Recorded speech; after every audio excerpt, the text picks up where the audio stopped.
इंसाफ हो तो मुल्क आज़ाद और खुशहाल होता है। इस वक्त कौम को अदलिया के साथ खड़ा होना चाहिए। हम एक जगह उम्मीद लेकर जाते हैं, शुक्रिया उन्होंने मुझे बचाया। हमारे कारकुन सपोर्टर 27 साल हमेशा पुरअमन रहे हैं। चेयरमैन पीटीआई इमरान खान की जानिब से कौम से खिताब किया जा रहा है इस वक्त, और उनकी जानिब से कहा गया है कि नवाज शरीफ ने आज़ाद अदलिया को तबाह किया है। समझना चाहिए कि क्यों दुनिया हमसे आगे निकल चुकी है। चेयरमैन पीटीआई ने मजीद कहा कि इंसाफ हो तो मुल्क आज़ाद और खुशहाल होता है।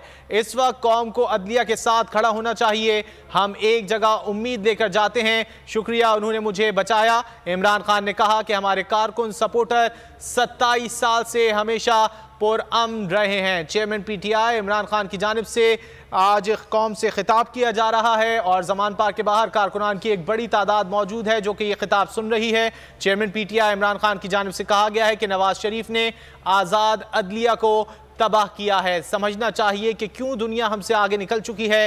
इंसाफ हो तो मुल्क आज़ाद और खुशहाल होता है। इस वक्त कौम को अदलिया के साथ खड़ा होना चाहिए। हम एक जगह उम्मीद लेकर जाते हैं, शुक्रिया उन्होंने मुझे बचाया। हमारे कारकुन सपोर्टर 27 साल हमेशा पुरअमन रहे हैं। इसी हवाले से बात कर लेते हैं। हमारे साथ मौजूद हैं ब्यूरो चीफ लाहौर खावर अब्बास। खावर, मजीद क्या कहना है चेयरमैन पीटीआई का? जी बिल्कुल, चेयरमैन तहरीक इंसाफ इमरान खान जो है वो अपनी आज़ादी के बाद, रिहाई के बाद जो है वो कौम से खिताब किया उन्होंने, और उनका ये कहना था कि जो इस वक्त मौजूदा हुक्मरान हैं वो इलेक्शन से खौफजदा हैं।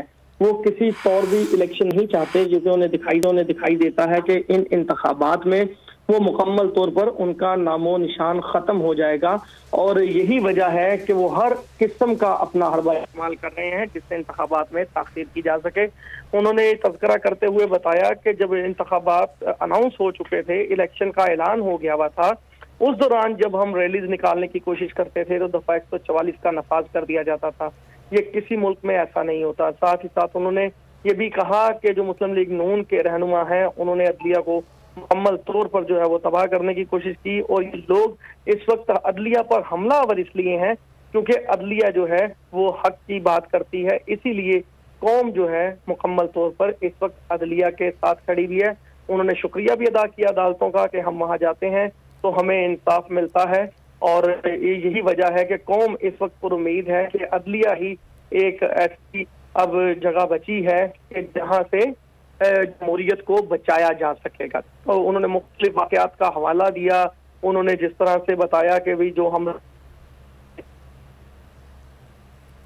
खबर आपसे दोबारा रब्ता करने की हम कोशिश कर रहे हैं। पीटीआई इमरान खान की जानिब से इस वक्त जमान पार्क में खिताब किया जा रहा है। चेयरमैन पीटीआई इमरान खान का कहना है कि नवाज शरीफ ने आज़ाद अदलिया को तबाह किया। समझना चाहिए कि क्यों दुनिया हमसे आगे निकल चुकी है। इंसाफ हो तो मुल्क आज़ाद और खुशहाल होता है। खबर ये बताएगा कि खबरबाज से रब्ता करने की हम दोबारा कोशिश करेंगे। चेयरमैन पीटीआई इमरान खान की जानिब से इस वक्त खिताब किया जा रहा है जमान पार्क में। चेयरमैन पीटीआई इमरान खान इस वक्त कारकुनान से खिताब कर रहे हैं। कारकुनान की एक बड़ी तादाद इस वक्त जमान पार्क के बाहर मौजूद है और चेयरमैन पीटीआई इमरान खान का खिताब इस वक्त जारी है। चेयरमैन पीटीआई ने कहा है कि नवाज शरीफ ने आज़ाद अदलिया को तबाह किया है। उन्होंने मजीद कहा कि समझना चाहिए कि क्यों दुनिया हमसे आगे निकल चुकी है। अमलन ऐसा नजर भी आ रहा है, जैसा कि हम देख रहे हैं कि पीडीएम की जानिब से सुप्रीम कोर्ट के बाहर जो है वो एहतजाज का ऐलान किया गया है। चेयरमैन पीटीआई इमरान खान की जानिब से उसी जानिब जो है वो तवज्जो मबजूल कराई गई है। उन्होंने कहा है कि नवाज शरीफ ने आज़ाद अदलिया को तबाह किया है। समझना चाहिए कि क्यों दुनिया हमसे आगे निकल चुकी है।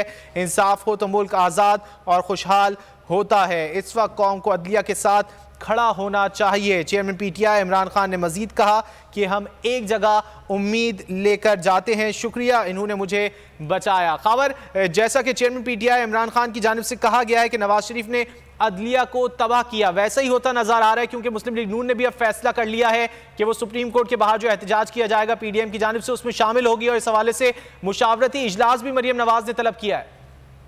बिल्कुल रजी, चेयरमैन तहरीक इंसाफ ने इस तरफ जो है वो कौम की तवज्जो मबजूल कराई। उनका ये कहना था, उन्होंने हवाला देते हुए कहा कि इससे कबल भी जब 90 की दहाई में या इससे कबल जब भी अदलिया जो है अदलिया ने खिलाफ फैसला दिया इन माफियाज के और इनके हक में चीजें नहीं की तो ये अदलिया पर हमलावर हुए हैं। और बिल्कुल इसी तरह से उनका ये कहना था कि अब ये दोबारा तारीख दोहराना चाहते हैं और ये जो धरनों का ऐलान किया जा रहा है और उसमें शमूलियत का ऐलान किया जा रहा है, दरअसल ये अदलिया पर दबाव बढ़ाने की कोशिश की जा रही है। मगर अदलिया के आज़ाद फैसलों के बायस कौम जो है मुकम्मल तौर पर अदलिया के साथ खड़ी हुई है, खराज तहसीन पेश करती है। और उनका ये भी कहना था कि अगर मुल्क आज़ाद अदलिया के जरिए इंसाफ का हामिल होगा तो ही तरक्की करेगा, और जहां पर इंसाफ नहीं होता वो मुल्क कभी भी तरक्की नहीं करते। उनका ये कहना था कि अदलिया इस माफिया को रोक रही है, जमहूरियत को बचा रही है, इसीलिए जो है ये उनके रास्ते में रुकावटें खड़ी कर रहे हैं और उन पर दबाव बढ़ाने की कोशिश कर रहे हैं। ईमानदार चीफ जस्टिस जो है वो नवाज शरीफ को उनका कहना था कि पसंद नहीं आते, लिहाजा ये एक पूरा मंसूबा तैयार किया जा रहा है कि किसी भी तरीके से जो है वो इक़्तिदार में आकर मजीद जो है वो अदलिया को जो है दबाने की कोशिश की जा सके। उनका ये कहना था कि जो इंतखाबात चाहते हैं वो कभी भी इंतशार नहीं चाहते। इससे कबल भी जब हमने अपनी पुरअमन एहतजाजी रैलियां निकाली तो हमारी एहतजाजी रैलियों पर जो है वो लाठी चार्ज किया गया, तशद्दुद किया गया, हमारे कारकुनान पर मुकदमात दर्ज किए गए, हमारे रहनुमाओं को गिरफ्तार कर लिया गया। जबकि जो इस वक्त मौजूदा हुकूमत में जमातें बैठी हैं, जब ये हमारी हुकूमत के खिलाफ धरने देने निकली, एहतजाज करने निकले, तो किसी एक शख्स पर भी मुकदमा दर्ज नहीं किया गया। और हमने इनको मौका दिया कि आप अपना एहतजाज रिकॉर्ड करवाएं, क्योंकि जमहूरियत का हुस्न होता है एहतजाज, और इख्तलाफ राय से ही कौमें आगे बढ़ती हैं। और जो जायज़ हक है एहतजाज का वो तमाम पाकिस्तानियों को हासिल है, लिहाजा किसी तौर भी इस हक को सुल्ब नहीं किया जा सकता। उनका ये कहना था कि जमहूरियत को आगे बढ़ाने के लिए आज़ाद फैसले होना बहुत ज़रूरी है।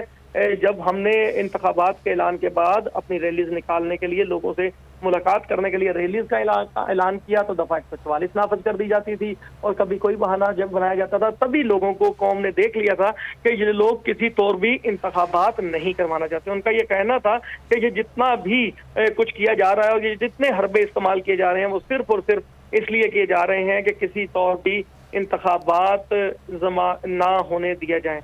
उन्होंने तज़किरा करते हुए कहा कि जब मुझे अदालतों की जानिब से तमाम जमानतें मिल गई, उसके बावजूद भी अदालत के बाहर पुलिस मौजूद रही और कई घंटों तक वो वहां पर इसलिए मौजूद रहे कि किसी तरीके से मुझे दोबारा गिरफ्तार किया जा सके। वो जो है वो नक्शे अमन का बहाना बनाकर किसी तौर मुझे दोबारा हिरासत में लेना चाहते थे। हिरासत में लेने का मकसद उनका ये है कि मेरा और अवाम का राबता मुनक़ता किया जा सके, ताकि लोग जो है अपने हक के लिए जो हम बात करते हैं आज़ाद अदलिया की और शफाफ इंतखाबात की, लोग